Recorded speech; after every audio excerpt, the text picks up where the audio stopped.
বিয়ের পর স্বামীর হাত ধরে অনেক আশা নিয়ে শ্বশুর বাড়িতে এসেছিলেন সাবিনা, কিন্তু কিছুদিন যেতে না যেতেই তার স্বামী তাকে তালাক দিয়ে দেন।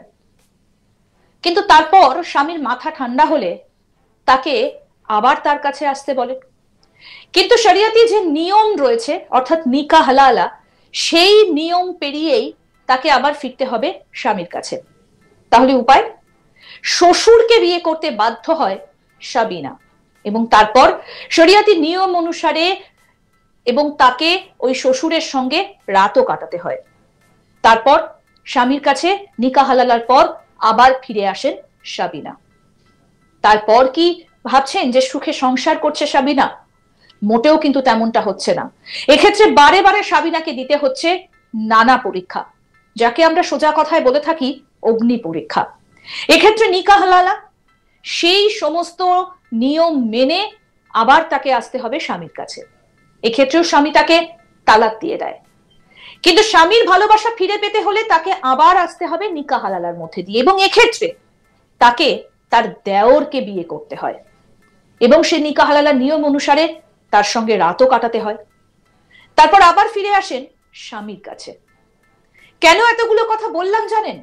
কারণ আজ 2024 সালে দাঁড়িয়েও একজন মেয়েকে নিকাহ হালালার মধ্যে দিয়ে তাকে তার স্বামীর কাছে পৌঁছতে হচ্ছে। ভালোবাসার কি এটা মূল্য? এই মূল্য দিতে হলো সাবিনাকে? ভাবতে পারছেন? কখনো মা, কখনো বৌদি, কখনো আবার স্ত্রী, এইভাবেই দিনের পর দিন কাটিয়েছেন সাবিনা। কতটা ভয়ঙ্কর অভিজ্ঞতা তার ভাবুন। এই নিকাহ হালালা পদ্ধতি এমনই। কি বলছেন সাবিনা? আসুন শোনাই তার মন্তব্য, শুনুন। और उन लोगों ने ये बहाना रखा कि मुझे 2 साल तक औलाद नहीं हो। उसके बाद मेरे शौहर ने मुझे तलाक दे दिया। उसके बाद में वो बोले कि ना ये बात घर में रखी गई। फिर मेरे ससुर के साथ मेरा हलाला किया गया। उसके बाद में फिर उन्होंने मुझसे निकाह किया। उसके बाद में फिर उन्होंने मैं सन 2017 में फिर से डिवोर्स दे दिया। फिर मेरे घर वालों ने उनसे बात करी तो कह रहे कि हमारे भाई के साथ हलाला करें। तो मैं सबके लिए तो नहीं गई थी वहाँ, मैं अपने शौहर के साथ जो है रिश्ता वो कर सकती हूँ, लेकिन वो बाप भाई के ये सभी के नहीं है। मेरे घर वालों ने इस चीज पे वो एतराज, हम फालतू में से थोड़ी ना खिलाएंगे बिठाल के, बच्चे तो हो नहीं रहे इसके, इसको अपने घर लेके जाओ, नहीं है जान से मार देंगे। कानून यही कि हम औरतें कोई मजाक थोड़ी ना है, तमाशा बना के रखा हुआ है कि हमारी भी कोई इज्जत है, हमारा भी कोई दिल है, हमें भी दर्द होता है। वो कुछ नहीं समझ के अब मर्दों ने हमें पैर की जूती समझ रखा है, एक पहनी एक उतारी, कब तक ये सब कुछ चलेगा? इसलिए इसमें एक कानून बनना चाहिए, सबको सजा मिलनी चाहिए। ये हलाला तो चीज खत्म ही हो जानी चाहिए। ये जो गंदगी है इसको खत्म करें। ये जो हलाला है कि ये सब चीजें खत्म हो जानी चाहिए, और इस तरह से तलाक भी नहीं होना चाहिए जब तक कि औरत की मर्जी ना हो। শোনালাম আপনাদের সেই ভয়াবহ দুঃসহ অভিজ্ঞতা। সেখানে একজন মহিলা তিনি বলছেন যে আমার যে ব্যথা লাগতে পারে, আমার মনেও যে কষ্ট হতে পারে, সেটা তারা বুঝলেন না। ভিডিওতে ওই নারী আরো জানিয়েছেন, প্রথমে আমি আমার স্বামীর সঙ্গে বিয়ে করি এবং শ্বশুর বাড়িতে আসি, কিছুদিন পর স্বামী তালাক দিয়ে দেয়, এরপর শ্বশুরের সঙ্গে বিয়ে করি, তারপরে আমি আমার স্বামীর মা হয়ে যাই, পরে শ্বশুরও তালাক দিয়ে দেন, তারপর আমার স্বামীর ভাই বিয়ে করতে বলে, কখনো মা, কখনো ভাবি, কখনো স্ত্রী। এটাই কি আমার জীবনের উদ্দেশ্য? আমার নাম সাবিনা, বলছেন ওই মহিলা। ভাবুন 2024 সালে পৌঁছেও মধ্যযুগীয় বর্বরতার শিকার হতে হচ্ছে সাবিনাকে। সোশ্যাল মিডিয়ার সম্প্রতি একটা ভিডিও বেশ ভাইরাল হয়েছে, যেখানে সাবিনা নামে এক মুসলিম মহিলা তার শ্বশুর বাড়িতে কিভাবে নির্যাতনের শিকার হয়েছেন সেই বর্ণনা করেছেন। তার সঙ্গে কতটা নোংরামি হয়েছেন সেই বিষয়েও তিনি খোলসা করে বলছেন। সাবিনা বলছেন, 2009 সালে আমার বিয়ে হয়েছিল, 2 বছর সন্তান না হওয়ায় আমার স্বামী আমাকে তালাক দিয়ে দেয়। এরপর আমার শ্বশুর ফের আমার সঙ্গে বিয়ে করেন এবং 2017 সালে আবার তালাক দিয়ে দেন। এরপর আমার পরিবার যখন বিষয়টা নিয়ে কথা বলে, তখন আমার স্বামী বলেন তার ভাইয়ের সঙ্গে বিয়ে করে নিতে। আমি তো সবার জন্য ওখানে যাইনি, আমি আমার স্বামীর সঙ্গে সম্পর্ক করতে চাই, তা বলে তার বাবা ভাইয়ের সঙ্গে নয়। তারপরে তারা বলেন যে মেয়েকে নিয়ে যেতে হবে। আমরা মেয়েরা কোনো ফেলনার পাত্র নই, আমাদের ঠাট্টার পাত্র বানিয়ে রেখেছে, আমাদের সম্মান আছে, আমাদেরও মন আছে, আমাদেরও কষ্ট হয়। পুরুষেরা পায়ের জুতো বানিয়ে ফেলেছে আমাদের, একজন পরে আর আরেকজন খুলে ফেলছে। কতদিন এইসব চলবে? এটা নিয়ে আইন হওয়া চাই। আসুন এবার পুরো বক্তব্য আপনাদের শোনাই সাবিনার, কি বলছেন শুনুন।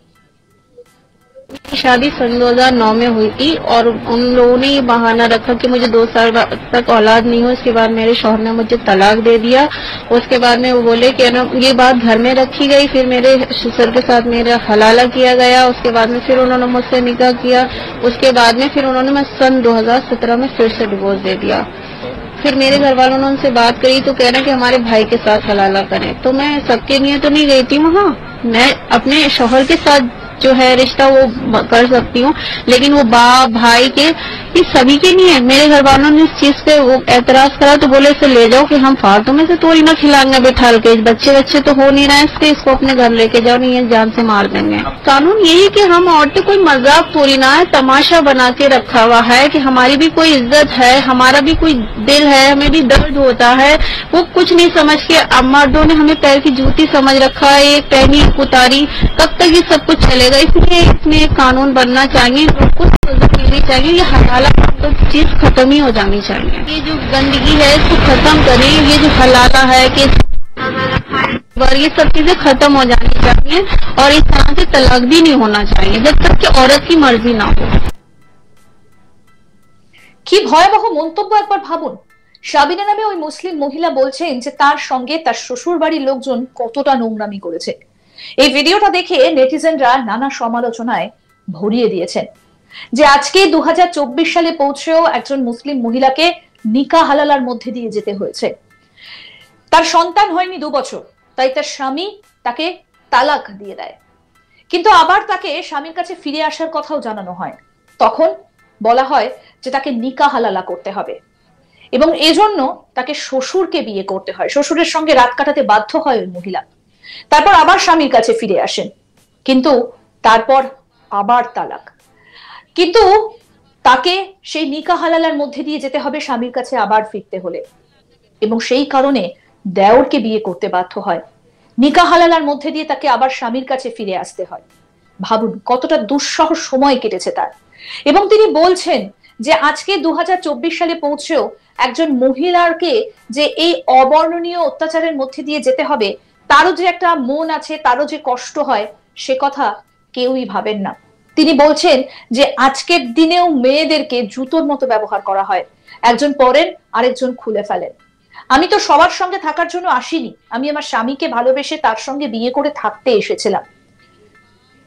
এই দুঃসহ অভিজ্ঞতার মধ্যে দিয়ে যেতে হলো সাবিনাকে।